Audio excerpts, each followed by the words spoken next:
എന്റെ പൊന്നോ എന്തൊരു തള്ളാണോ, തള്ളി തള്ളി മുല്ലപ്പെരിയാർ വരെ പൊട്ടിപ്പോ. കോൺഗ്രസ് മുക്ത ഭാരതം ഉണ്ടാക്കാൻ നടക്കുന്നത് ആരാ? BJP അല്ലേ? കോൺഗ്രസിനെ എല്ലാ സംസ്ഥാനത്തും ഇല്ലാതാക്കാൻ വേണ്ടി പരിശ്രമിക്കുന്ന ആരാ? BJP അല്ലേ?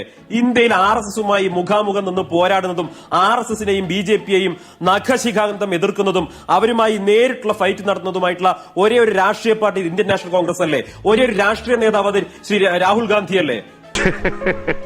എന്നെ പൊക്കി പറഞ്ഞ് സോപ്പിടാനുള്ള പരിപാടിയാക്കാം. ഇവിടെ പിണറായി വിജയൻ, ഈ പറയുന്ന ഇരട്ടച്ചെങ്കട് എന്ന് പറയുന്ന പിണറായി വിജയന് ഊരിപ്പിടിച്ച വാളുടെയും ഉയർത്തിപ്പിടിച്ച കത്തിയുടെ നടക്കൂടെ നടന്നുപോയി എന്ന് പറയുന്ന പിണറായി വിജയൻ ഇപ്പൊ എന്താ കേന്ദ്ര സർക്കാരിനെതിരെ വാക്കുമുണ്ടാത്തത്? ഒന്ന് പോവാടാ പോയി തരത്തി പോയി കളിക്കടാ. അത്രക്കായല്ലേ?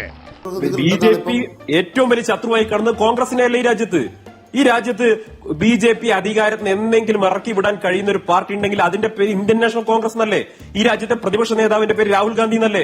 നിരന്തരമായി BJP വേട്ടയാടുന്നത് ഇന്ത്യൻ നാഷണൽ കോൺഗ്രസിന്റെ നേതാക്കളെയും ഇന്ത്യൻ നാഷണൽ കോൺഗ്രസിനെയല്ലേ?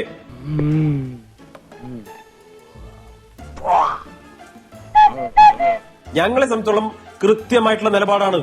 ഞങ്ങളാണ് RSSനെതിരായിട്ടുള്ള BJPക്കെതിരായിട്ടുള്ള പോരാട്ടം, സംഘപരിവാറിനെതിരായിട്ടുള്ള പോരാട്ടം, ഈ രാജ്യത്തെ മതന്യൂനപക്ഷങ്ങൾ അവകാശത്തിന് വേണ്ടിയുള്ള പോരാട്ടം അത് നടത്തുന്ന നേതാവിന്റെ പേര് രാഹുൽ ഗാന്ധി എന്നാണ്.